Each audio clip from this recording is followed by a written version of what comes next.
Benvenuti, seconda puntata della nostra storia. Grazie intanto per i consensi, per gli ascolti, per quanta gente ha visto insieme a me, insieme agli ospiti, la prima puntata dedicata proprio al nostro passato attraverso le immagini dell'archivio di Antena 3.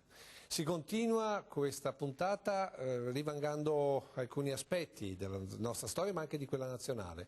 Parleremo visto che questa settimana appena passata sono 20 anni dalla morte di Bettino Craxi, vedremo il Craxi in chiave trevigiana. Insieme a lui parleremo anche di Giorgio Almirante per via della polemica con Verona, il fatto che gli vogliono dedicare una via e contemporaneamente la senatrice Segre ha ritirato così il consenso ad accettare la cittadinanza al comune di Verona. E poi parleremo della televisione di ieri e di domani, considerando che il prossimo anno, metà del prossimo anno, cambieremo il sistema di trasmissione ed è una cosa che interessa veramente tutti. Argomenti importanti e interessanti e come sempre si comincia dalla sigla.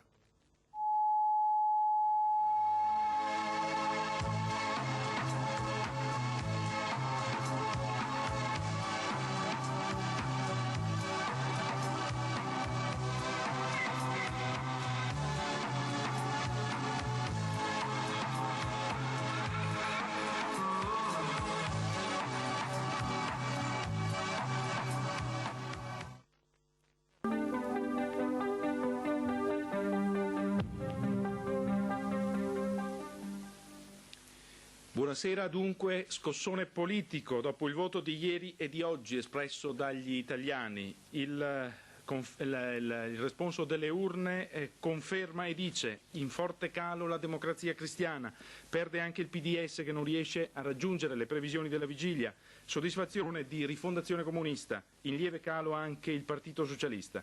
I veri trionfatori di questa tornata amministrativa sono senza ombra di dubbi tutti gli schieramenti leghisti, a cominciare dalla Lega Nord per poi passare alla Lega Autonomia Veneta e poi via via tutti gli altri.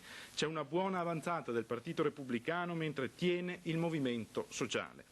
Questo dunque il quadro nazionale non ancora definitivo ma piuttosto attendibile per quanto riguarda lo spoglio del Senato. Con la Camera naturalmente siamo ancora alle prime timide tendenze e non ci sbilanciamo. Sentiamo ora quali sono le reazioni politiche, le prime reazioni politiche in città, le ha raccolte per noi Stefano Masini. Federico Sutto, segretario provinciale del Partito Socialista, un partito che nel Veneto, stando alle prime proiezioni, perde anche in una forte misura. Anche voi avete subito l'irruenta entrata in scena delle leghe? Sì, indubbiamente questo è il dato che sta emergendo dalle prime proiezioni per quanto riguarda il Veneto, che è un dato contraddittorio per quanto riguarda il dato nazionale dove invece il Partito Socialista guadagna. Qui nel Veneto e nel nord Italia le leghe hanno avuto il successo che hanno avuto e devo dire che una perdita anche in proiezione del 4% è una perdita molto consistente, questo non lo voglio negare, voglio essere molto esplicito anche su questo e farà riflettere parecchio anche perché riguarda soprattutto partiti che hanno garantito finora la governabilità sia in regione che in comune. Anche a Treviso città un altro dato che farà riflettere è una fortissima caduta del PSI che invece era in forte avanzata nelle precedenti consultazioni, qui anche a vantaggio ad esempio dei repubblicani. Per quanto riguarda Treviso città, non so, qualche autocritica da fare? No, autocritica credo di no, perché il partito su questo ha sempre mantenuto una sua linea ben precisa dal punto di vista politico, probabilmente alcune questioni sono legate anche a delle candidature personali. Ma io penso che sia sempre giusto fare un'autocritica, comunque sarebbe anche giusto dire che le grandi idee e forza del regionalismo, della DC del Nord-Est, dell'Alpe Adria che hanno portato sviluppo al Veneto, le ha avute la democrazia cristiana. Comunque questo voto significa ingovernabilità. Benetton sembra aver sconfitto, tra virgolette, il ministro Bernini. Ma io penso che il ministro Bernini sia stato fatto oggetto di una serie di attacchi concentrici proprio in campagna elettorale e non casualmente. Sì, ciao. E poi dopo bisogna vedere queste cose perché i dati di Treviso non ci sono ancora. Dopo il 5 aprile, a suo avviso, la DC da dove deve riprendere? Deve riprendere dalla forza che ha sempre avuto, dal regionalismo corretto e da una maggiore attenzione alle donne e ai giovani. In tutta la provincia, per il Senato, parliamo del Senato, totalizzate grosso modo un 20%, ecco, un commento su questo risultato. Ritengo sia un buon risultato, nonostante la lista parassita della Lega Autonomia Veneta di Rigo, che è un socialista, ci ha danneggiato in maniera evidente.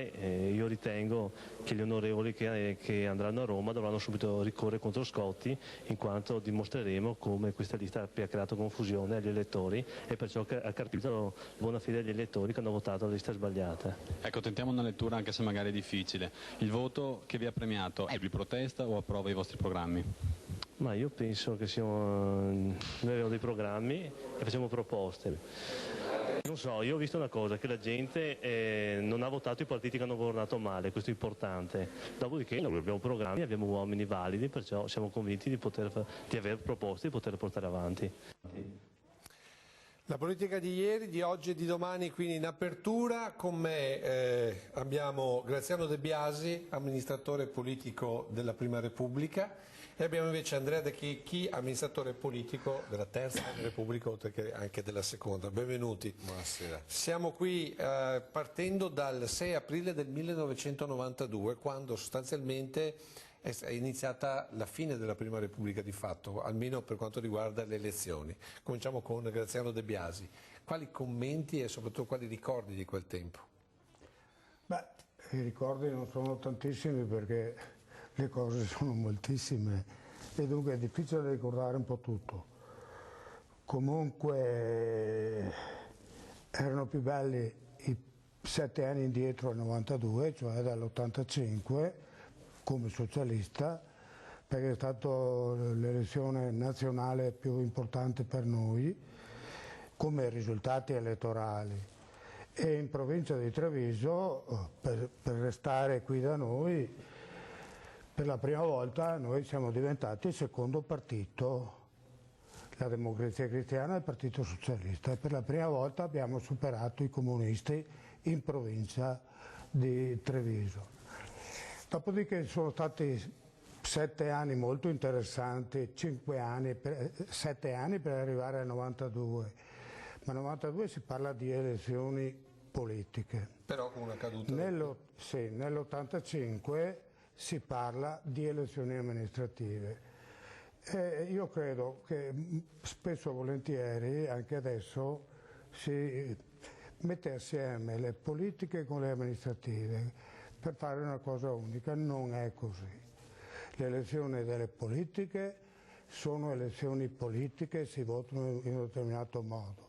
Le amministrative sono gestioni degli enti locali che non si possono confondere con quello che è il governo, quello che è il Parlamento. Però in quel 6 aprile del 92 è iniziato il crollo dei partiti tradizionali, sia in locale che in nazionale, e in particolare in questa zona abbiamo visto un Mauro Michelon molto giovane, l'avanzata delle leghe. Proprio per questo, mentre noi cominciamo a parlare, chiedo al nostro Andrea Basso, che è in regia, di far vedere l'RWeb lo 02, perché diciamo sostanzialmente 8 anni prima a Padova ci sono state le prime riunioni della Liga, anche se una delle primissime fu fatta al Palazzo di Trecento. Allora, intanto che discutiamo dell'entrata della Lega nella politica e quindi successivamente del passaggio tra Prima e Seconda Repubblica, vediamo queste immagini che sono un po' particolari, perché c'è una Marilena Marin, vedete, 22 gennaio dell'84, quindi pensate un po' quanto tempo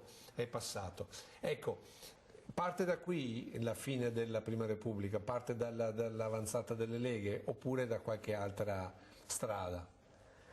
Ma direi che la Lega ha fatto anch'essa il suo dovere per portare il Paese anche a queste situazioni odierne, perché dobbiamo stare attenti di cosa si parla. Quando lei mi dice cosa facevano nell'87 o nell'85 per arrivare al 92, io ricordo bene quel periodo lì, ricordo bene sotto il cavalcavia di Treviso, sui palazzi, la scritta Roma me ciuccia il sangue, tanto per capirci. E allora adesso Arriviamo al dunque, no? Quindi dice che hanno avuto un momento difficile anche loro. Io vado male anche a essere così, non voglio essere ferocemente contro qualcuno, assolutamente. Però... Perché chi fa politica l'ha fatta bene la Lega, perché ci credeva ad alcune cose, erano dei militanti veri, che noi avevamo perso, per esempio, come partiti, come Partito Socialista anche. Però a vedere queste immagini mi dà molto la sensazione dei partiti quasi emergenti, Andrea, che mi viene in mente adesso le sardine, prima ancora i grillini, cioè queste riunioni dove c'è il maglione, dove c'è l'adesivo. Ma sai, devo dire, io seppur molto giovane, quindi frequentando i movimenti giovanili, in realtà posso dire, senza aver fatto mai politica di livello nazionale, quindi sempre a livello locale, universitario, a scuola superiore, che ho vissuto anche la prima da questo punto di vista. E devo dire che nei momenti di cambiamento c'è sempre stato grande entusiasmo. Poi non è sempre facile capire se ciò che nasce è la causa o la conseguenza. Per alcuni versi certamente i momenti di cambiamento e l'entusiasmo che accompagna queste nuove formazioni si fa interprete comunque di un desiderio di cambiamento che evidentemente ha avuto una risposta nel ridimensionare ciò che c'era prima. Quindi devo dire, in quei passaggi io ho sempre visto e li ho vissuti con grande entusiasmo, anche con in quei momenti forse una consapevolezza eccessivamente critica rispetto a quello che c'era prima, perché l'entusiasmo forse non ha consentito una visione veramente obiettiva di quello che c'era prima. A distanza di tempo, tant'è che quello che abbiamo visto dopo, quello che si è visto dopo, molto spesso forse ha fatto anche rimpiangere alcuni degli elementi che c'erano prima. Dall'esperienza della Lega all'esperienza, diciamo così, dei grillini e adesso delle sardine, cioè movimenti emergenti che poi maturano. La strada è sempre quella, cioè la Lega ha cambiato pelle, i grillini mi pare di capire stanno cambiando pelle, le dimissioni di Di Maio di ieri mi sembra che siano un segnale emblematico. Dall'entusiasmo si passa alla normalità e ci si fa quasi stritolare del meccanismo. Però devo dire, con una differenza di questi due movimenti rispetto alla Lega, che trovo invece un movimento più dignitoso, se posso usare questo termine. Perché? Perché comunque quel movimento, la Lega, pur interpretando in quel momento l'esigenza di un cambiamento, aveva radici in un sistema politico che, come si è visto prima nell'intervista, interpretava sì la protesta, ma con una proposta. Tant'è che poi negli anni ne sono passati, si è consolidata, è andata avanti e tuttora rappresenta il partito di maggioranza in questo momento nel Paese. Negli altri due movimenti, devo dire, percepisco solo gli elementi negativi della politica di oggi, cioè percepisco che la protesta, cioè l'essere contro, la denunzia prevale sulla proposta. Va bene, Graziano De Biasi, lei è andato a Mamet, giusto? Sì. Allora adesso noi ci fermiamo per un attimo di pubblicità, poi le faccio vedere un Bettino Craxi del 1983.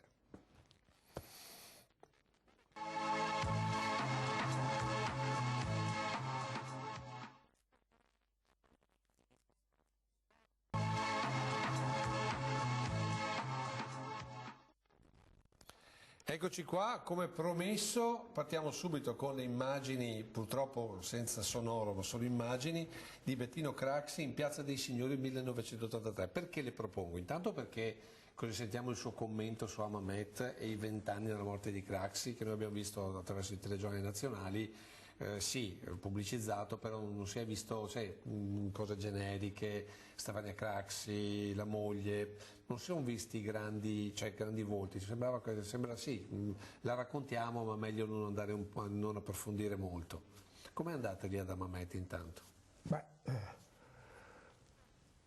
è andata direi bene, molto bene, perché c'è stata una partecipazione enorme, io non vedevo da 30 anni partecipazioni di questo tipo, di quanto è stato fatto domenica, sabato. Eccolo qua, Piazza dei Signori 1983. C'era anche lei perché poi viene fuori nell'immagine. Sì, e io avevo cercato, cercato... La cosa mi ha colpito, la marea di gente in Piazza dei Signori. Sì. Cioè, ed è lo stesso che poi viene preso a monetine. Sì. Allora, questo io lo guardo con simpatia perché sono andato assieme a Siro Zanella che è dietro le spalle a Udine, perché era a Udine per tenere un comizio, e arrivò a Udine e lui aveva preso l'aereo perché era in ritardo per venire a Treviso, e dunque grande volata fino a Treviso, in Piazza dei Signori ci siamo trovati e siamo andati dentro lì ai bar che dicevo prima. Guarda gente che guarda. C'è molta gente. Ecco, ma allora, com'è la politica italiana e soprattutto come sono gli italiani che applaudono al potente di turno e poi non appena per qualche motivo il potente cade gli tiene le monetine? No, Bettino Craxi non lo applaudivano in Piazza dei Signori per via del potere e cose di questo genere, perché in quel momento non è che il Partito Socialista godesse di grande potere. Lui aveva il merito di aver fatto quell'operazione al congresso ultimo, di cambiare il simbolo e di mettere il garofano, perché prima c'era ancora vecchio simbolo con la falce e il martello. E questo vuol dire molto, ne ha voluto dire moltissimo nel partito, ci sono state anche delle fughe dal partito. Io ricordo che a Genova, al congresso a Genova, c'era un nostro compagno che urlava che quel carciofo nella mia sezione non entrerà mai, era contro il simbolo del garofano. Quindi cioè, diciamo, questo voleva lui prese dire... la svolta portando più verso il centro del PSI, insomma. Lui ha preso un'iniziativa che è andata a superare la linea di De Martino, il quale dopo le elezioni io ricordo sull'avanti, dopo le elezioni politiche del 80, se non vado errato, scrisse un articolo di fondo sulla spalla del giornale e diceva in buona sostanza: noi dobbiamo andare con i comunisti perché sennò qui non si fa più niente. E invece lui dice no. E invece a quel tempo Bettino era vice segretario del partito.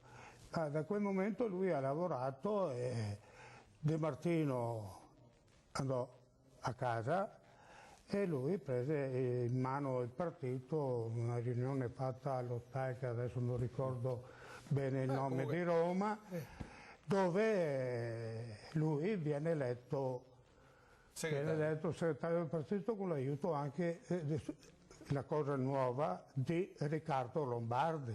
Quindi dei lombardiani.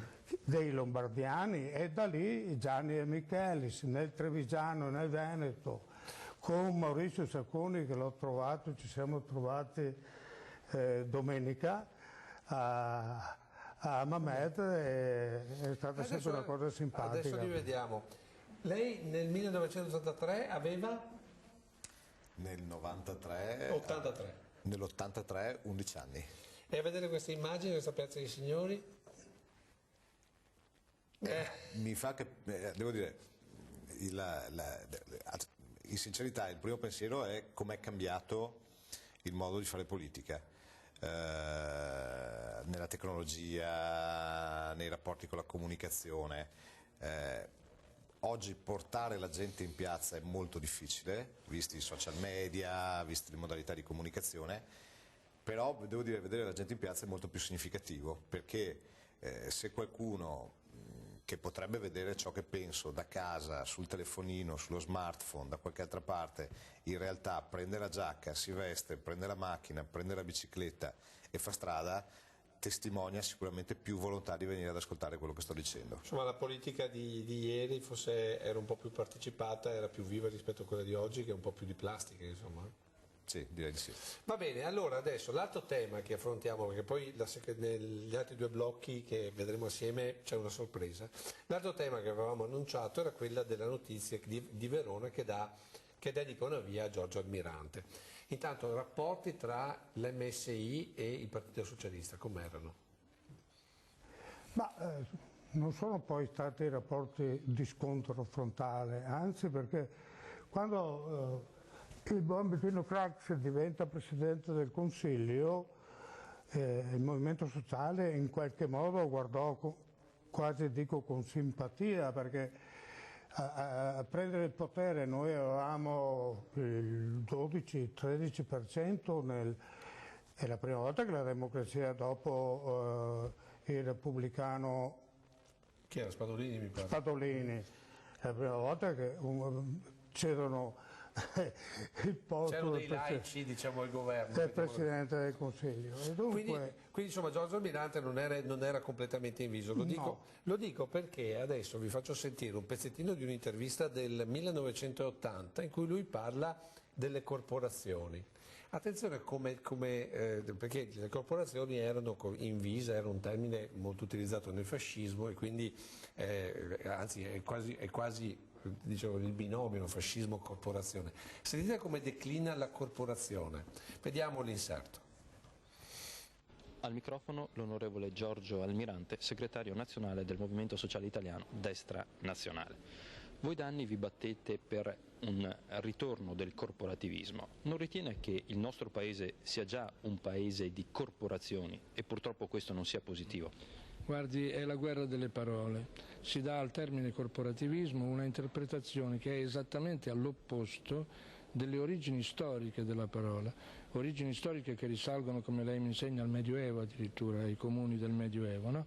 Corporativismo allora, corporativismo nel tempo fascista significa superamento degli interessi egoistici delle singole categorie per abbracciare gli interessi concordi delle categorie in un quadro di uno Stato che noi chiamiamo Stato nazionale del lavoro, cioè di uno Stato che sia attento e alla tutela dei valori tradizionali e direi soprattutto alla tutela dei valori sociali. Ha un che da comunista, non so perché, la sua declinazione, no? Non so se, come interpretare? Direi che non direi un che di comunista assolutamente. Però questo Stato che diciamo gestisce le corporazioni, quindi gestisce il lavoro, gestisce il singolo. No, direi invece forse che involontariamente un errore grande è proprio questo, cioè quello di aver etichettato come comunismo tutta una serie di elementi, di valori che appartenevano anche ad altri movimenti. La forte carica sociale, quindi una forte propensione verso le politiche sociali, verso il sistema di welfare, verso la tutela del lavoro, in alcun modo appartenevano in via univoca al Partito Comunista, ma erano rappresentate anche da molti altri partiti, come devo dire in maniera davvero avveniristica per il tempo era stato detto in quel momento da Almirante.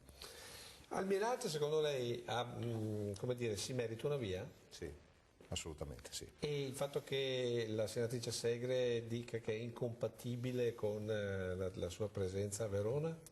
Guardi, io le confesso che non sono particolarmente appassionato di intitolazioni di vie o di cittadinanze onorarie.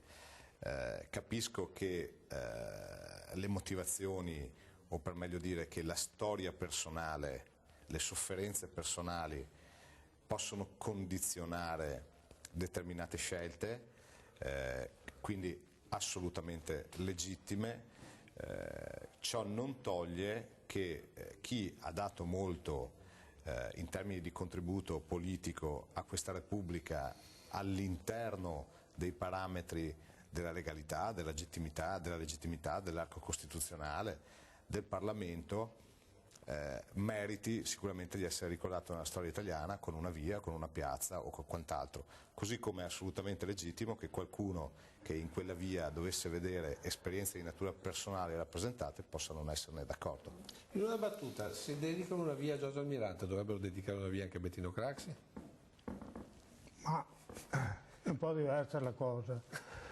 È un po' diversa la cosa mettere assieme Bettino Craxi con Almirante, perché secondo me non ci sono motivi per scontrarsi su questa cosa. Come è giusto che Almirante ad Almirante possa essere data un riconoscimento postumo di una via per quello che è stato, per quello che ha fatto, nel bene e nel male, forse per qualcuno pesa di più dare a Bettino Craxi dedicare a Bettino Craxi una via che a Almirante.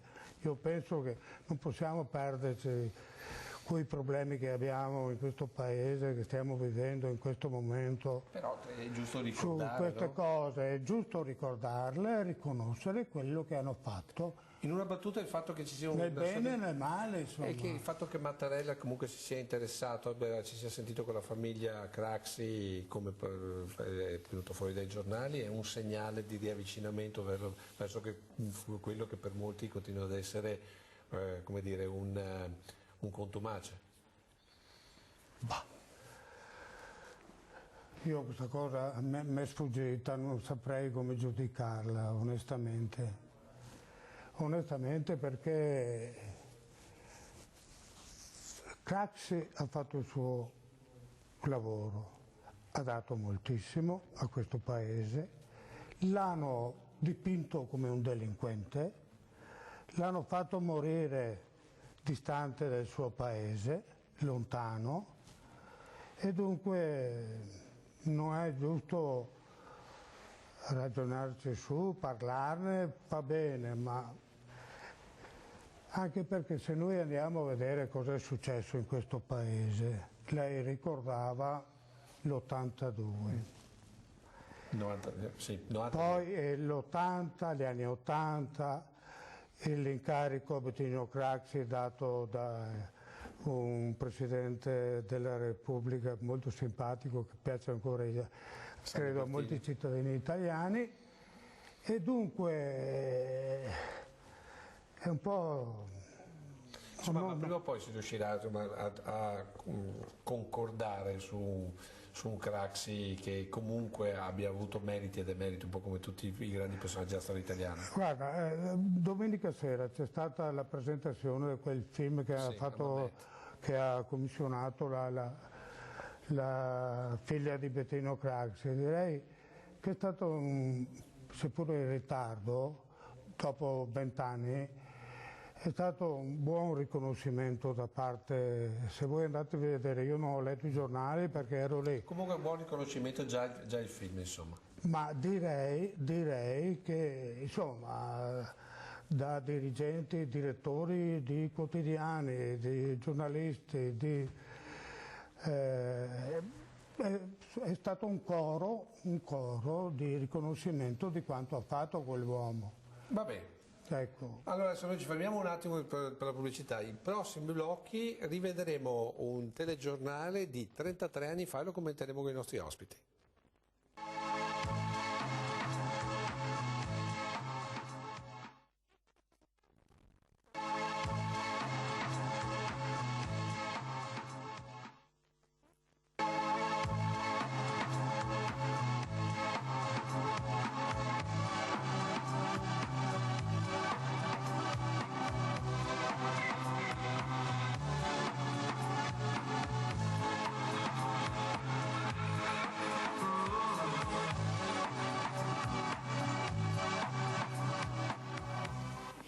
Presente il ministro del lavoro Gianni De Michelis, è stata posta stamane la prima pietra del nuovo stabilimento Alutecna che sorgerà sulle ceneri dell'Alluminio Italia. Occuperà entro l'88 circa 300 lavoratori. Su 1805 soggetti analizzati all'ospedale trevigiano, nessuno presenta la sindrome da immunodeficienza acquisita. Sono 109 però i sieropositivi, tutti delle categorie a rischio. Inizia domani il girone di ritorno del campionato di Serie C2. Il Treviso di Romanzini sarà impegnato a Verona contro il Chievo. I biancocelesti mirano i 2 punti. Nessuno pareva crederci, almeno i 400 lavoratori che per 4 anni hanno atteso questo momento. La posa della prima pietra di un nuovo stabilimento non cancella infatti tutta la gestazione che l'ha accompagnata. Su quello che per molti anni è stato il simbolo delle lotte sindacali a Porto Marghera, sull'Alluminio Italia appunto, sorgerà un nuovo insediamento produttivo. Si chiamerà Alutecna. Il giro di boa è stato lungo, difficile e tormentato. La scommessa era grande. Molti ci avevano puntato, a cominciare dai partiti che sin dall'inizio si erano impegnati perché da Porto Marghera non fossero espulsi altri lavoratori. E invece c'è stata la cassa integrazione che ha operato come una lima, riducendo il numero di occupati. Oggi quindi con la Lutecna troveranno lavoro 350 operai. La selezione l'ha fatta il tempo, degli altri 300 operai si trova traccia sull'elenco dei prepensionamenti. È costata quindi molto questa fabbrica, come è costato, sui 150 milioni, la cerimonia con cui la MCS, la finanziaria dell'EFIM, ha voluto testimoniare la posa della prima pietra. Fra gli invitati i massimi dirigenti della fabbrica, il sindaco di Venezia Nereo Laroni, il ministro Costante Degà e quello del lavoro Gianni De Michelis. Non è solo una posa di una prima pietra, è la fine di un lungo processo preparatorio e non è la pietra di un edificio fisico, ma è l'avvio di una nuova società che ha progetti, idee, contratti e che va nella direzione giusta anche nell'ambito della riorganizzazione del settore dell'alluminio, che è appunto basato sulla verticalizzazione e quindi su una sempre più spinta presenza nelle terze lavorazioni. Un messaggio ai lavoratori? Io devo dire che siccome sono stato per 4 anni il loro interlocutore e loro vedevano in me anche criticato. Ovviamente per 4 anni sono stati molti, abbiamo ritardato molto, abbiamo avuto molte difficoltà, evidentemente io ero quello a cui veniva chiesto conto di un impegno preso. Io non voglio dire che oggi l'ho mantenuto e che quindi devo essere per questo non in qualche modo apprezzato, voglio dire solo che il fatto che siamo riusciti a raggiungere questo risultato deve dare soprattutto ai lavoratori fiducia e credibilità nelle possibilità di fare il resto, cioè di completare questa operazione, di riassorbire concretamente i lavoratori che sono stati in questi anni in cassa integrazione e di aprire una nuova fase di sviluppo che è possibile non solo nell'alluminio ma anche più in generale qui a Porto Marghera.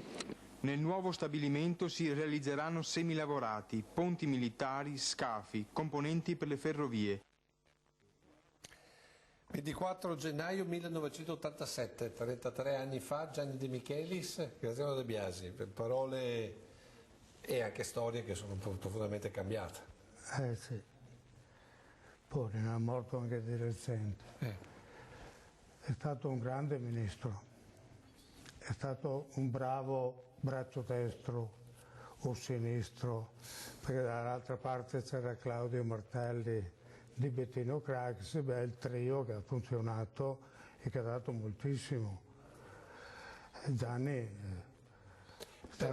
aveva questa caratteristica che quando Bettino dava un ordine lui lo rispettava.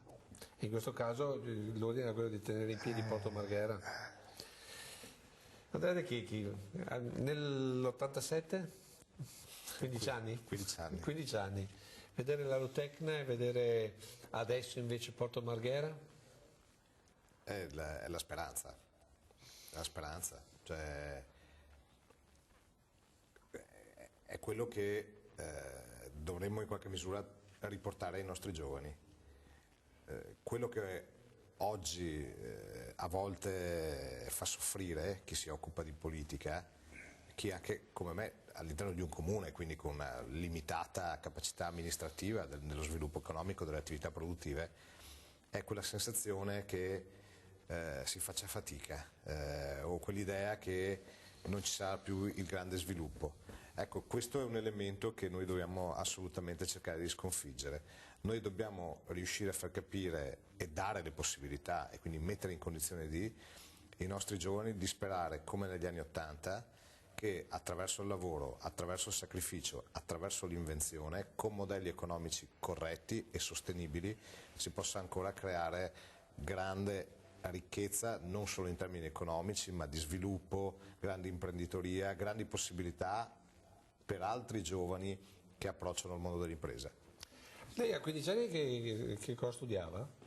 Nell'87? Facevo il liceo classico. Liceo classico. Mentre Graziano De Biasi nell'87 era già in politica e era anche amministratore, tanto è vero che ce lo vediamo, iniziato il 13, con un problema dedicato alle discariche, sempre in questo telegiornale, erano 33 anni fa. Vediamo insieme. Della scuola media di Cessalto straboccava di gente e infatti tutta Cessalto ha preso parte all'ormai annosa questione della discarica, o meglio dell'impianto per il trattamento dei rifiuti tossici e nocivi che dovrebbe essere costruito nella zona del comune. L'incontro, attesissimo, era stato indetto dal comune stesso, che aveva invitato fra gli altri forze politiche del comprensorio della provincia rea, secondo molti a Cessalto, di aver localizzato il futuro impianto in una zona non certo ideale per la sua costruzione, sottovento, cioè all'area PEP della seconda zona industriale. Dall'incontro, presieduto dal sindaco socialista del comune Osvaldo Canali, ne è nata una vivacissima discussione che ha avuto quale esito il secco no della cittadinanza alla futura localizzazione dell'impianto. Parere, tra l'altro, che concorderebbe con tutte le forze politiche che amministrano il comune, socialisti, comunisti e indipendenti. Molto atteso l'intervento di De Biasi, vicepresidente della provincia, le cui conclusioni avrebbero fatto intendere, secondo quanto affermato dall'assessore comunista Luigi Regazzo, una scelta errata della collocazione del mega impianto. A tal proposito vi è anche da registrare una nota dell'onorevole democristiano Lino Armellin che pone in evidenza la posizione del suo partito, ossia opposizione a questo progetto definito estremamente pericoloso per la salute e la vita di tutti i cittadini di Cessalto. La DC ha chiesto di convocare urgentemente il Consiglio Comunale, cosa questa che verrà fatta mercoledì, e in quella sede si deciderà sul futuro dell'impianto e su quello del buon umore. Com'è andata a finire? È andato a finire che non abbiamo più fatto niente in quel di Cessalto e abbiamo invece trovato la soluzione su Orsago, dove che all'inizio, fin dall'inizio, avevo convinto il vice sindaco del Partito Comunista a darmi una mano, perché queste cose si fanno se c'è unità ampia, più ampia possibile, altrimenti rimani bloccato.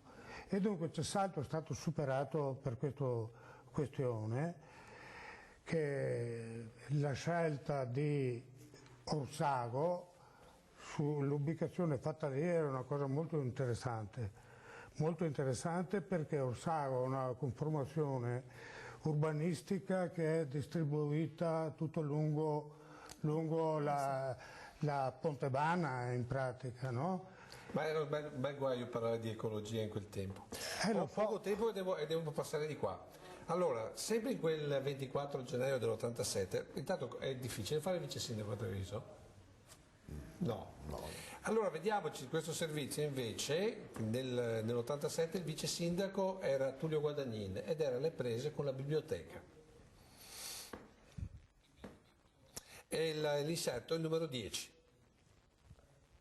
Negli ultimi tempi la biblioteca di Treviso è ritornata nel bene e nel male al centro delle cronache. Si è parlato di cose da fare, di iniziative da intraprendere, ultima delle quali quella di trasferire nel nuovo museo civico nell'ex chiesa di Santa Caterina parte del materiale catalogato, idea ripresa dall'assessore Masi, anche se, come lui stesso ha precisato, la paternità risale alle precedenti amministrazioni. La domanda di molti è se effettivamente le precedenti amministrazioni per la biblioteca hanno fatto qualcosa. Nel dibattito prende la parola il vice sindaco Tullio Guadagnin, amministratore della città da 10 anni e compagno di partito socialista di Ernesto Brunetta, che fu assessore dall'80 all'85. I compiti di un'amministrazione comunale sono vastissimi, dice Guadagnin, e dal 77 il comune di Treviso è bloccato sia dal punto di vista burocratico che da quello delle possibilità economico-finanziarie. Essendo poi una pubblica amministrazione, aggiunge il vice sindaco, dobbiamo per forza operare delle priorità in favore della collettività ed evidentemente ritenevamo allora i problemi della biblioteca meno pressanti rispetto ad altro. Con questo però Guadagnin afferma che proprio con Brunetta per la biblioteca si sono avute decisioni importanti della Giunta. Ho presente il periodo amministrativo che va dall'80 all'85 e in particolare il periodo che vede un mio compagno di partito impegnato in questo settore, l'assessore Brunetta. Io ricordo quante volte esso mi ha parlato dei problemi della biblioteca quante volte ha sollecitato l'amministrazione comunale a prendere dei provvedimenti e alcuni sono stati presi. Certo che non tutte le prospettazioni che l'assessore Brunetta ha fatto alla giunta municipale hanno trovato possibilità di realizzazione, perché come dicevo prima ovviamente un'amministrazione deve valutare delle convenienze, delle priorità nei vari settori di intervento in sostanza. Guadagnin ha citato iniziative come la mostra degli incunaboli, quella dei Ferretto ed alcuni convegni di notevole importanza storica. In definitiva, Guadagnin intende dire che non è giusto, quando si parla di pubblica amministrazione, dire che in un settore si è fatto poco o niente. Lo dice con alle spalle 10 anni di giunta, una voce decisamente autorevole, aperta alle critiche, purché i problemi si conoscano. E così, insomma, abbiamo visto anche il vice sindaco di Treviso di 33 anni fa. I problemi sono rimasti sostanzialmente gli stessi, anche se magari non è la biblioteca e qualcos'altro. Ascoltavo affascinato, perché al di là dell'oggetto, molte delle considerazioni, le priorità, le possibilità di finanziamento, la critica, la storia si ripete, devo dire. Cambiano i problemi, cioè nel senso che ci sono sempre problemi nuovi, però il meccanismo è sempre quello. Guarda, il servizio di prima, quello che interessava a Graziano, per dire, ripeto, al di là dell'oggetto, quindi del caso specifico, quanto oggi, per dire, la tematica ambientale è alla ribalta delle cronache. Abbiamo finito il nostro tempo, però volevo chiedervi una cosa, ma voi in famiglia discutete di politica? Quando vi trovate? Perché non so se lo sapete, se i nostri telespettatori lo sanno. Che è mio suocero. Appunto, no?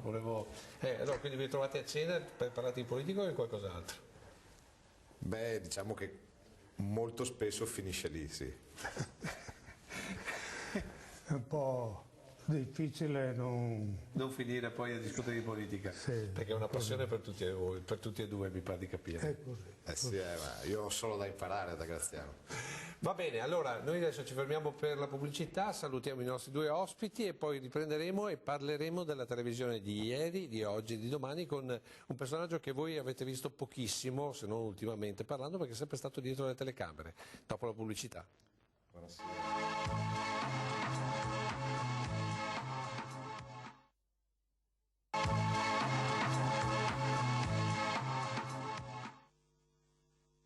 Caratteristiche mentali completamente diverse dalle vostre. Qual è stata la prima impressione, il primo moto d'animo?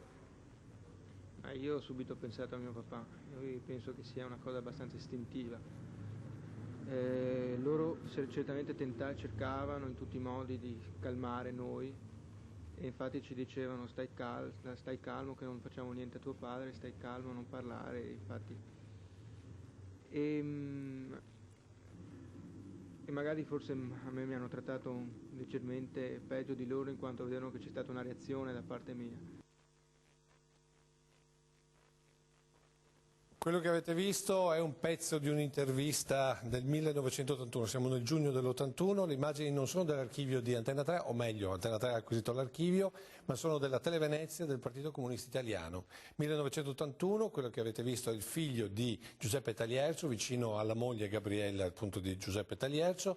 Nel 1981 Giuseppe Taliercio, direttore della Montedison a Porto Marghera, viene sequestrato dalle Brigate Rosse. Quella che avete sentito è l'intervista proprio a seguito del sequestro, con l'appello della famiglia alla liberazione appunto di Giuseppe Taliercio. Invece Giuseppe Taliercio viene ucciso il 5 luglio del 1981 da Antonio Savastra, che poi noi ricordiamo per quanto riguarda il caso Dosier e poi naturalmente la fine sostanzialmente delle Brigate Rosse. Perché vi parlo di questa cosa? Perché con noi in studio abbiamo l'allora capotecnico e unico tecnico di Televenezia, Leopoldo Bottero, che poi ha fatto una lunga carriera, grazie per essere con noi questa sera, ha fatto una lunga carriera che adesso racconteremo e con lui vogliamo capire la televisione di ieri, la televisione libera come si diceva al tempo, la radio, la televisione libera del tempo, la televisione di oggi e naturalmente anche quella di domani, perché la sua carriera parte da prima ancora di Televenezia e poi è arrivata, diciamo così, agli apici del gruppo Mediaset, ma cercheremo di farci raccontare direttamente da Leopoldo Botero, persona peraltro che voi ultimamente vedete nelle nostre emittenti, ma che è sempre stato dietro le telecamere, giusto? Fino a un paio d'anni fa sono sempre rimasto dietro le telecamere. Allora, cominciamo con l'inserto che abbiamo preparato, che è lo 01, intitolato Clippone, come si dice da noi in gergo.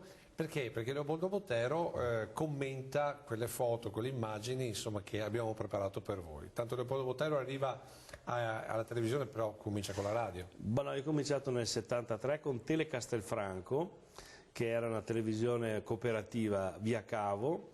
Quando fecero la legge sul cavo, che era fatto in modo da non fare la televisione perché il governo aveva un terrore di questi mezzi di comunicazione, si passò alla trasmissione via etere e Tele Castelfranco con Tele Biella, Tele Iblea e Telefano fu una delle 4 televisioni che vinsero la causa contro lo Stato, da cui poi nacquero le televisioni, perché c'era il monopolio delle trasmissioni per la RAI, giustificato dalla scarsezza di frequenze. Siccome si dimostrò che ce n'erano per tutti, partì un po' alla garibaldina perché mancò la legge, e dopodiché ho fatto il militare e quando sono tornato ho collaborato con una radio qui a Treviso che era Radio 103 e poi sono entrato a Televenezia.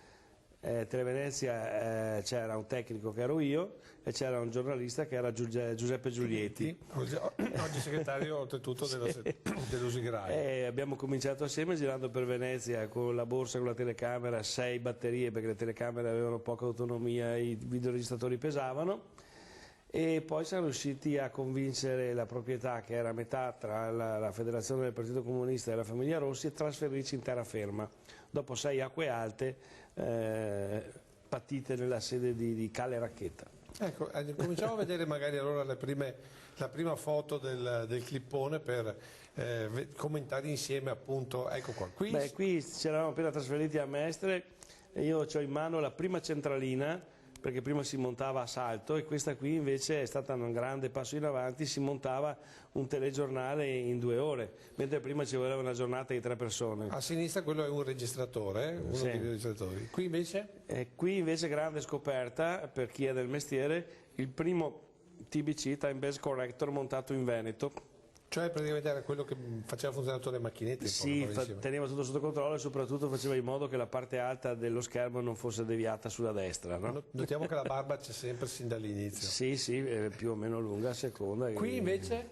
Sempre lì, il mattino del tecnico cominciava, non come adesso con un caffè, cominciava con tutte le telecamere accese in fila in studio, in treppiede. Si aspettava che andassero in temperatura e bisognava registrare i tubi perché erano ancora col Plambicon, col Vidicon. Ecco, fermiamoci un attimo, torniamo in studio perché poi qui c'è il salto di qualità. Torniamo un attimo a parlare di televisione locale. La valenza della TV locale, della televisione libera, perché tempo si diceva televisione libera. Sono stati diversi aspetti. Uno, per esempio, è una chicca, la televisione italiana non riusciva a decidere di andare a colori, andava in bianco e nero. Perché la politica, Fanfani all'epoca, voleva usare il metodo francese, il SECAM. Il SECAM, per un tecnico che capisce cosa vuol dire, è come comprare una macchina con le ruote quadrate, non si corre. E qui nel 72 invece si è cominciato a vedere il PAL per via di Tele Capodistria, che ce lo faceva vedere dal Monte Nanos, che è in vista fino a Padova con tutta la pianura, vi ricorderete le antenne girate verso Capodistria. E era PAL, per cui noi le televisioni locali decidemmo una sera con i 3-4 tecnici, perché il mondo tecnico era sempre, mentre le televisioni erano divise, il mondo tecnico era abbastanza... Stiamo parlando del 1978? 78, abbiamo deciso definitivamente per il PAL. Ecco, che televisioni c'era nel 78, qui nel Veneto? Antena 3 c'era Telepadova, Telegamma, Televenezia, Canale 44 che poi si chiamò Televenezia, TNR Serenissima, Tele Alto Veneto col Cavalier Furlani, poi c'era Teleeuropa, mi pare se non ricordo male, che da Padova. Sì, Odeon TV, poi c'era Telemarca a un certo punto che poi è entrata in Canale 5, Video Veneto che è entrata in Canale 5, cioè diverse televisioni. Insieme vi siete trovati. Non dimentichiamoci Telebelluno e Teledolomiti. Sì, non dimentichiamo. Teledolomiti, dove Pocchiese un giorno mi regalò una cassetta, dice: sono dei ragazzi che suonano qua a Belluno, ma secondo me sono bravi. Ed erano, come si dice, Secco e compagnia bella, no? I Belumat. Ho detto: sono bravi, sì, ma tra l'altro sentire uno che canta anche in Veneto ogni tanto, e allora non eravamo ancora stati sdoganati come popolo più di tanto. Quindi era frizzante il Veneto sotto il profilo televisivo a quel tempo? Sì, anche perché sì. Meglio il Veneto o la Lombardia come frizzantezza televisiva? Diciamo la Lombardia è più grossa, faceva delle cose più industriali, no? Però faceva molte più tette, e noi c'era la voglia da ogni televisione. Chi ha fatto la televisione a quell'epoca la faceva per due motivi: primo, perché voleva fare qualcosa di diverso, no? Cioè, era proibito, quindi tra l'altro il lavoro in alta frequenza era un lavoro all'inizio illegale, poi è diventato alegale perché la legge l'hanno fatta molti anni dopo. La famosa legge Mammì, se non sbaglio. E poi bisognava inventarsi qualcosa con pochi mezzi, no? Perché dall'altra parte c'era la RAI, che era una specie di rullo compressore, però faceva una televisione che qui dicevamo era una messa cantata, cioè vuol dire, c'era un vocabolario, era vietato dire rinculare, bisognava dire indetteggiare. Si diceva un onorevole, ma non si poteva dire un membro del Parlamento, tutte cose del genere. Allora Antena 3 in Lombardia fece, come si dice, gli spogliarelli con le donne di casa, no? e sbancò l'audience. Qui da noi si faceva molta politica, molti dibattiti, famosa era Telegama, 8 ore di dibattito è stato il massimo che ha raggiunto, non so l'audience come andasse, però insomma lo faceva.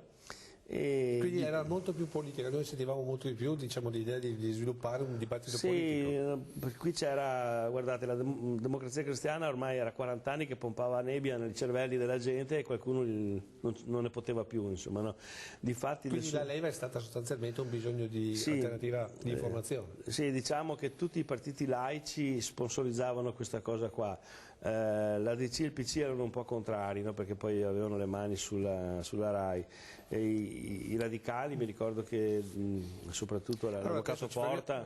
Ci fermiamo un secondo, vediamo l'inserto per favore, lo 05, perché volevo sentire con te, ci diamo il tuo perché ci conosciamo abbastanza, devo dire, e volevo vedere con te invece come si leggevano le prime notizie in quel tempo, e abbiamo riesumato il primo telegiornale di Antena 3 con Antonio Chiades.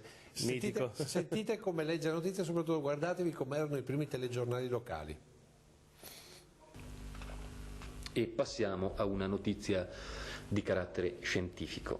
La pillola, questa sconosciuta, fa bene, fa male? Gli interrogativi sono ancora aperti. Per chiarire il controverso problema, il professor Giorgio Suppi, primario all'ospedale di Cafoncello, ha parlato l'altra sera all'ordine dei farmacisti di Treviso.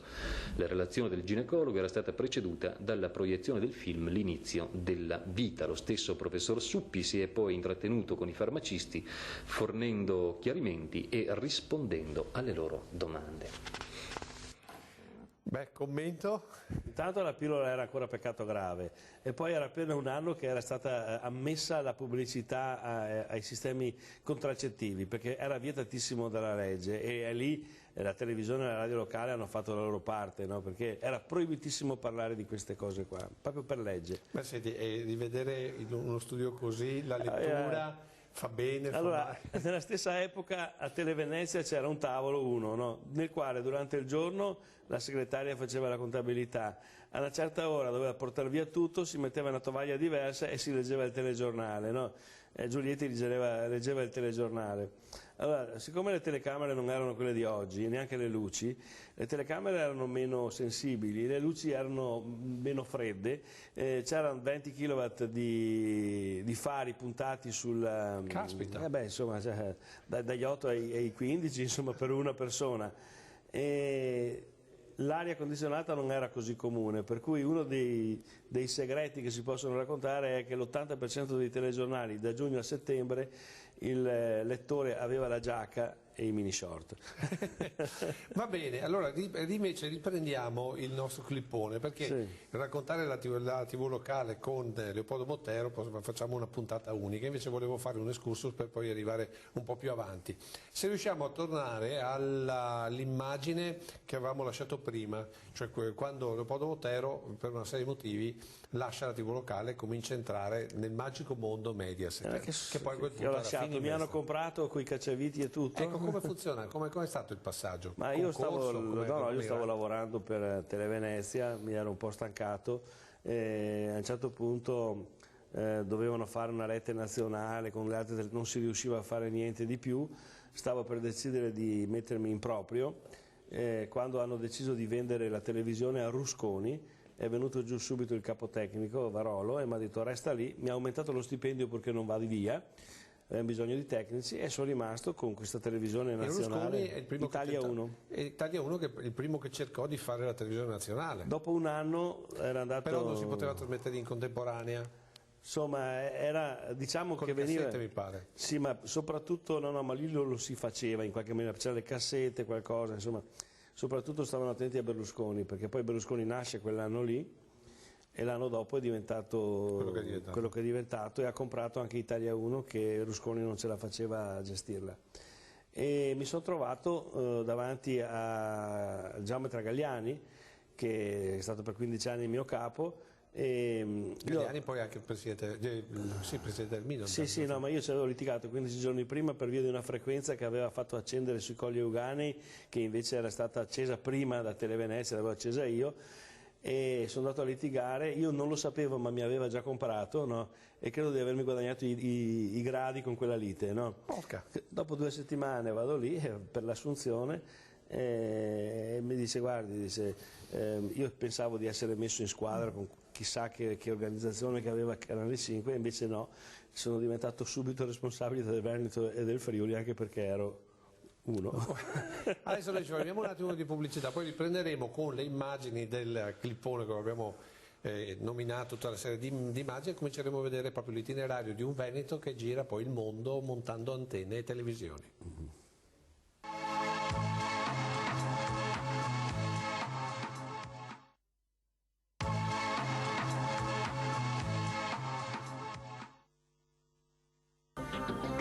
Anche per Antenna 3 cominciano i 2 giorni più lunghi. Notevole sarà infatti il nostro impegno in occasione delle elezioni politiche di domani e dopodomani. Anzitutto la domenica, che in genere per il nostro telegiornale è giornata di riposo, domani ci vedrà tutti al lavoro, redazione, operatori e staff tecnico. Manderemo infatti l'edizione serale delle ore 19:30 del telegiornale, con i dati riguardanti l'affluenza alle urne fino in quel momento e le immagini della prima giornata elettorale dentro e fuori dei seggi. Ma il nostro impegno maggiore sarà lunedì. A parte la nostra consueta edizione flash meridiana alle ore 12:55, appuntamenti continui vi saranno dopo le 14, orario di chiusura dei seggi. Manderemo in onda delle edizioni straordinarie alle 14:30 e alle 17, con la possibilità di introduzione anche all'interno della normale programmazione per rapidi aggiornamenti. Dalle ore 19:30 andrà poi in onda una non-stop con continui collegamenti dai centri raccolta allestiti presso la prefettura e il comune di Treviso. Avremo poi anche un collegamento diretto tramite il Videotel, il servizio della SIP, con il terminale della Regione Veneto che diffonderà i dati regionali complessivi della consultazione elettorale.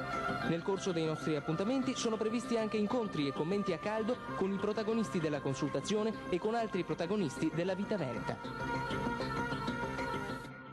Certo che fa pensare di vedere la televisione di 40 anni fa così, Leopoldo Mottero. Beh, anche il tipo di attrezzature mi fanno tornare giovane. Io all'epoca ero uno dei più anziani, avevo 30 anni e tutti gli altri ne avevano 20, 22, 25, cioè io ero l'anziano di turno. Ma già a quel tempo c'era, però si viveva un po', come dire, sull'incertezza, perché non si sapeva quanto sarebbe andata avanti l'avventura delle televisioni. Allora, fino al 1990 io partivo il mattino a fare le mie cose, non sapevo se tornando avrei trovato la società per cui lavoravo. Cioè più precari di così non si può, ecco, perché era alegale, allora, non illegale ma alegale. Abbiamo fatto vedere un attimo la televisione locale che fa le elezioni e torniamo per un attimo a parlare di politica, perché poi volevo entrare sul tema Berlusconi, Mediaset eccetera. Quanto la politica poi ha cominciato a interessarsi alle televisioni locali? Beh, quando ha cominciato a vedere che a livello locale aveva un suo seguito, e ce l'ha, e quando ha cominciato a vedere che faceva anche opinione, e faceva parlare anche i politici locali, perché nella televisione romana parlavano solamente i grandi capissimi di Roma, cioè un onorevole della provincia di Treviso gli andava bene se veniva intervistato ogni 3 anni dal Gazzettino, insomma, no? In televisione non se ne parla, in radio neanche, no? Quindi avere un mezzo che comunque nella tua area, che è quella che ti interessa, riesci a arrivare, è cominciato a essere interessante. E quindi... Chi si è accorto prima, la Democrazia Cristiana, del Partito Comunista o i socialisti? Tutti quanti, però tutti quanti pensavano di prendersi un pezzo di Rai soprattutto, no? E quelli che sono stati più vicini alle emittenti locali, dicevo prima, sono stati i partiti laici, i socialisti, come si dice, i liberali, erano i repubblicani, eccetera. Quindi mentre il PC e la DC cercavano di spartirsi... La Rai, sì. Eppure l'esperienza però del Partito Comunista... Perché in Veneto, come sempre, siamo diversi. Allora, in attesa di ricevere qualcosa da Roma che non è mai arrivato, il Partito del Veneto decise di entrare in televisione e entrò in società con un privato che ce l'aveva per fare la campagna elettorale del 76 era, no? E a quell'epoca Televenezia aveva un ripetitore sopra il garage San Marco e faceva il centro storico. Pensa a te. Poi, però aveva i suoi ascolti, insomma. Beh, in città sì, dopodiché è diventata una televisione regionale e così via, insomma, perché poi lo sviluppo per tutti è stato tra il 78 e l'84, così più o meno, era l'85 che è l'epoca che viene chiamata il Far West. Tutti hanno cominciato a fare i conti, a mettere impianti, perché prima si metteva l'impianto, dice cos'è che c'ha Telepadova 1000 watt? 2000 noi. Così non c'era una logica, insomma, particolare. Dopodiché si è cominciato a fare i conti e mettere impianti adeguati, arrivare nella zona del Bellunese. Cominciare a fare tutta la zona delle montagne. Sì, le montagne e così via, il Friuli. Ma ad esempio per stare a Televenezia bisognava avere una fede comunista oppure perché in Rai, insomma, voglio dire... No, c'era il personaggio, era stato assunto sul posto a Venezia, l'unico che doveva avere il pedigree era il giornalista, Giulietti ce l'aveva, insomma, no? E quindi poi... ma ad esempio l'ingerenza degli editori c'era? No, cioè... Allora, chi faceva la televisione si divertiva talmente tanto a farla, c'aveva mica tempo di... dopo i primi mesi, no, di entusiasmo nascevano anche problemi pratici, cioè bisognava anche raccogliere la pubblicità per fare quadrare i bilanci, che non è secondario, perché la televisione è sempre stato un gioco pesante, mentre la radio si può anche giocare un po'. Tenete presente che in radio vanno delle canzoni di altissimo livello e si paga poco di diritti. La televisione, se tu vuoi avere una produzione, costa, e se vuoi, una volta molto di più di adesso, e fa conto che se vuoi fare un'intervista oggi parte il giornalista con la telecamera nella borsetta, una volta ci voleva un cameraman, un fonico, uno che portava le borse e un giornalista, cioè... E uno che portava anche le luci. Sì, e portare le luci e portarsi via 100 metri di cavo per attaccarsi da qualche parte. Cioè, la Rai girava in 3 a quel tempo. Anche in 4 a Venezia. Anche in 4.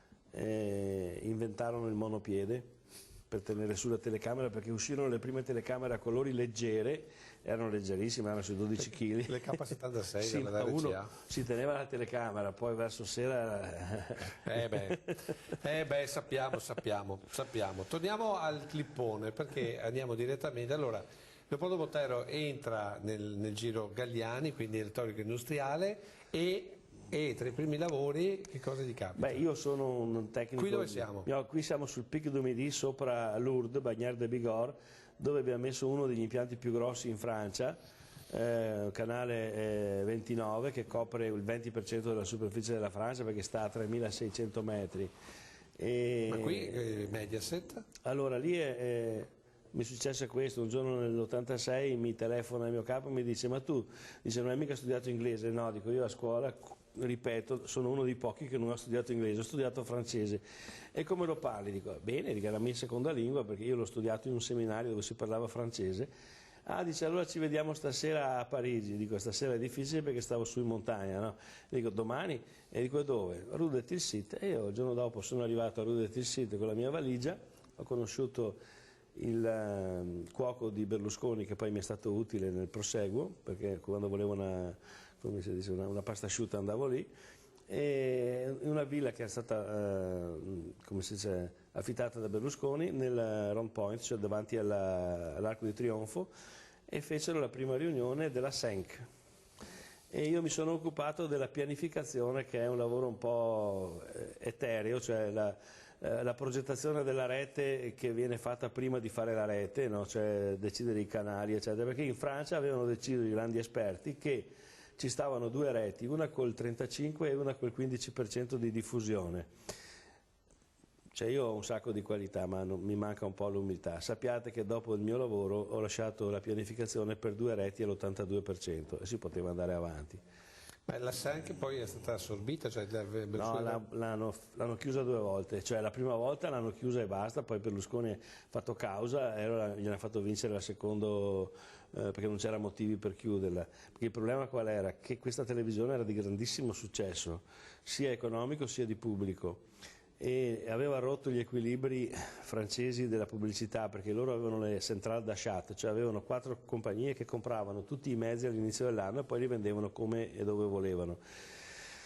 Berlusconi aveva la sua rete di vendita e vendeva la pubblicità in proprio, quindi guadagnava molto di più, e in più faceva dei programmi che non erano le solite messe cantate che facevano anche loro lì, faceva dei programmi dopo l'esperienza italiana un po' più vivaci, insomma, e tra l'altro era l'epoca di film, telefilm e cartoni animati, e importò in Francia Star Trek, che non l'avevano mai visto. Continuiamo a vedere la nostra clip, perché c'è un'altra foto molto interessante. Che 3 anni ho lavorato lì. Qui invece siamo?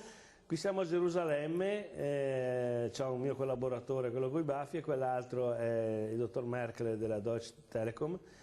Siamo andati per fare la televisione di Arafat. Cioè i palestinesi? Sì. Pure quella? Pure quella.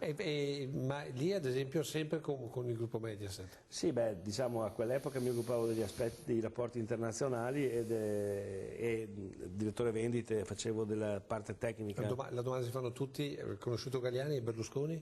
Ho conosciuto anche Berlusconi, sì, ma guardi, la prima volta che l'ho incontrato è stato in aereo, sul suo aereo, perché stavo a Parigi, e allora siccome Fininvest aveva questo aereo che andava e veniva ogni tanto, con vari dirigenti eccetera, io dovevo un venerdì portare a casa uno scatolone di progetti e dovevo portarlo a Milano. Lì prendevo una macchina, venivo, io abito in provincia di Treviso, poi da qui sarei tornato lunedì a Milano a prendere lo scatolone, insomma un bel problema.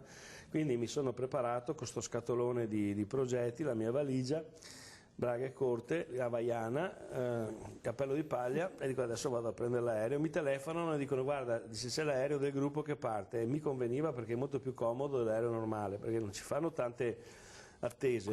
Quindi la prima conoscenza Berlusconi in havaiana con cappello? In havaiana con i sandali, mi ricordo, i pantaloni corti. Che Berlusconi mi ha guardato e ha detto al mio capo che era di fianco, dice, ma chi è di questo qua? E dice guardi, presento il signor Bottello, è la persona che si occupa di rapporti col ministero, la pianificazione. Piace, bravo. Proprio la persona giusta, vestita bene. Andiamo all'immagine successiva.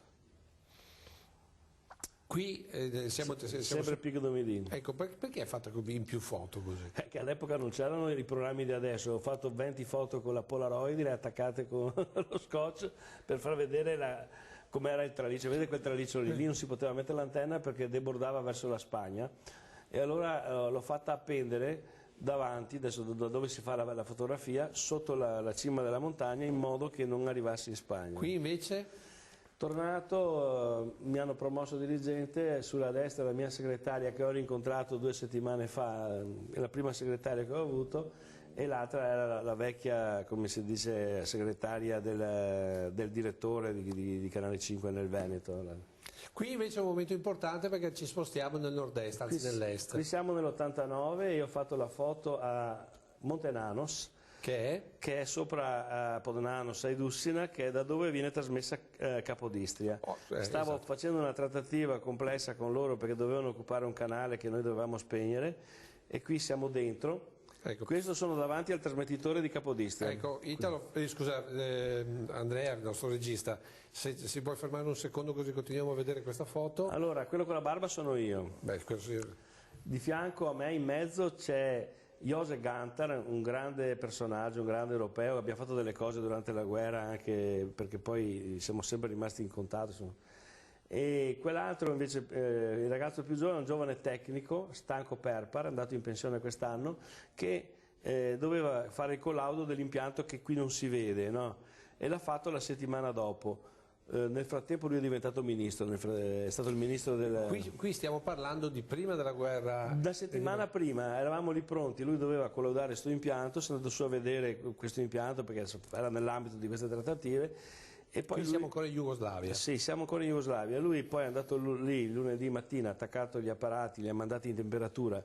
Per mandarli in temperatura è andato fuori a fumarsi una sigaretta e ha visto arrivare degli aerei, cosa normale nei grossi impianti, perché a quel tempo, prima del GPS, gli aerei facevano il punto sui grossi impianti di telecomunicazioni, no? Andavano vicino e dice siamo qui. E lui guardava sti qua e a un certo punto ha visto delle lucette davanti, dice strane lucette, e poi pum pum pum pum pum, perché gli stavano sparando quei cannoncini, gli hanno tagliato a metà quel traliccio che avete visto. Arca. Ha fatto la discesa a piedi verso Aidussina, ha detto se mi cronometravano licenziavano tutti i centrometisti delle Olimpiadi. Ma e lì è stato l'inizio della guerra sui Balcani? Lì è stato l'inizio per la Slovenia, i 40 giorni della Slovenia. Hanno chiuso gli impianti, devo dire una cosa, che noi abbiamo, per solidarietà nei confronti degli sloveni, abbiamo riacceso il canale 27 in Italia per servire più o meno la stessa zona e l'abbiamo mantenuto fino a che loro non sono stati in grado di riprendere per 1 anno e mezzo. No? Quindi avete acceso e cosa davate come segnale? Il loro segnale. Il loro segnale. Perché passavamo su una linea di microonde abusive che, siccome erano state fatte senza i permessi, nessuno sapeva dove erano e nessuno le ha bombardate. Giusto per dire che la guerra si combatte a volte anche con le microonde. Ma sono degli amici e noi insomma abbiamo sostenuto degli amici. Guardate che con Gantar, quello che stava in mezzo, siamo passati coi camion degli aiuti verso i rifugiati che c'erano allora. E non c'era ancora la legge che permetteva di portare gli aiuti senza pagare le tasse, no? Ma stiamo parlando sempre della Slovenia? Slovenia, sì. Poi c'è stato il periodo peggiore con la Croazia. Croazia, lì abbiamo salvato una collega che è scappata a piedi perché i colleghi volevano accoltellarla, è scappata fino all'impianto di Belicris, qui di Porto Rose, che era l'impianto dove stava quel signore Gantar, e l'abbiamo fatta passare in Italia e poi ritornare in Serbia.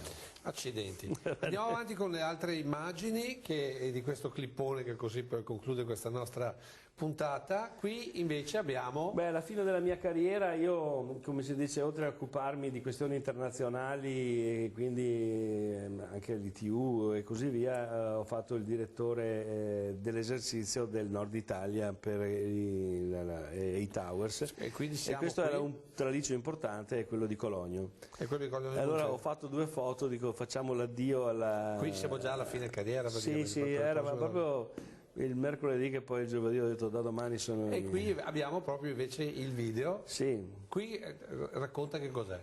Beh, questo qui è la balaustra più bassa della torre di Cologno, si vede Milano, si vede, come si dice, dietro c'è il tubo, sopra e sotto sono antenne. E praticamente da qui si vede, nella zona diciamo, dove sotto ci sono poi, mi pare c'è un studi, punto dove si riesce a vedere, ci sono gli studi di Cologno. Di Cologno Monzese, quelli che producono tutti i programmi, quasi tutti i programmi insomma, del gruppo. Gran parte, poi l'altro centro di produzione è a Roma. Sì. Quelli sulla sinistra.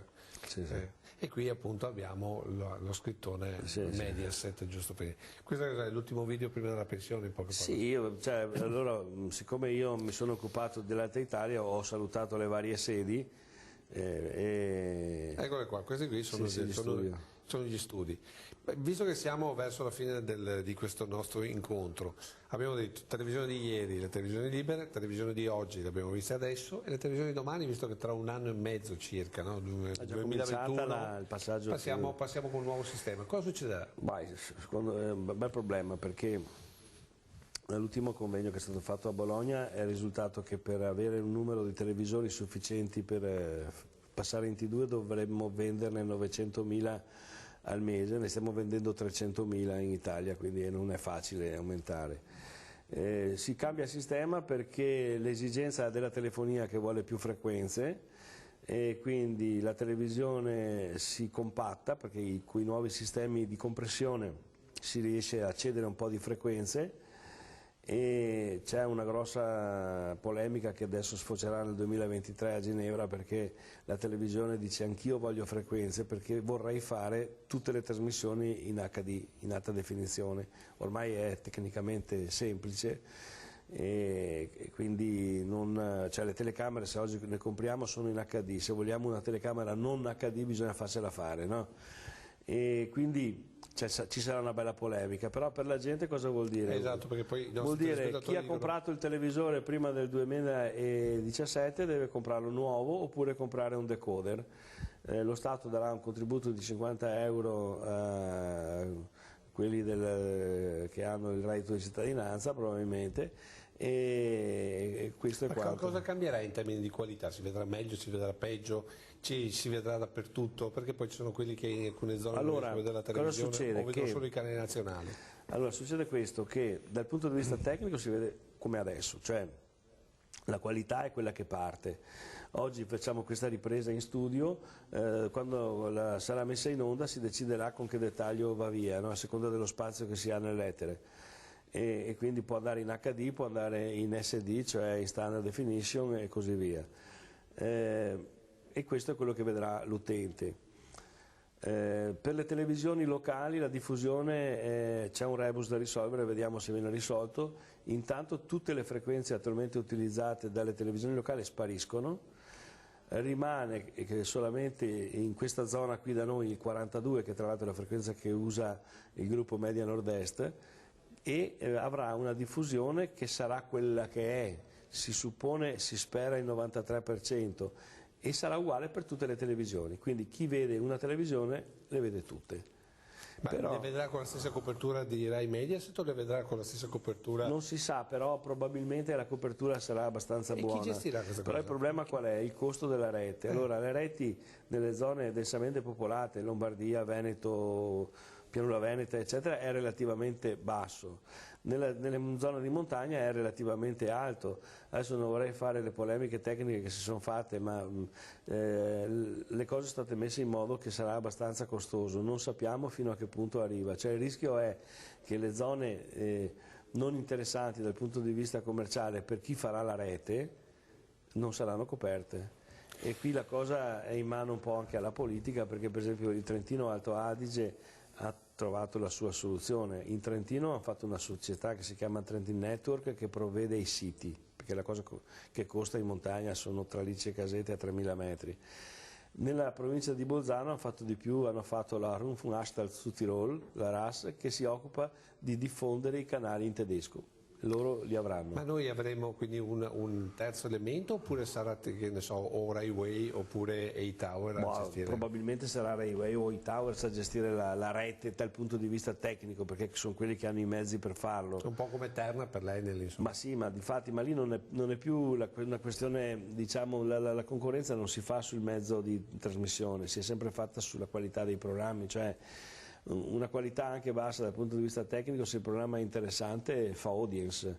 E quindi bisogna lavorare sui contenuti. Sì, bisogna lavorare sui contenuti e essere aperti anche ai nuovi mezzi, perché la televisione viene affiancata sempre più, no, dai sistemi web, anche se hanno pochissimo seguito, nel senso che si parla di 10, 20, 30, 50 persone, 100 al massimo che riescono a seguire, però sono profilate. E quindi è interessante per il mercato sapere chi ti guarda. La televisione è un po' meno profilata perché uno guarda quello che vuole, insomma. Va bene, torneremo a sentirci su questa cosa perché l'argomento è enorme e poi l'archivio porta sempre cose nuove. Grazie a Leopoldo Bottero, si conclude qui questa puntata, la seconda della nostra storia, diciamo così, la prosecuzione di 40. Come sempre noi ci vediamo venerdì prossimo, grazie a tutti voi per l'attenzione e a risentirci.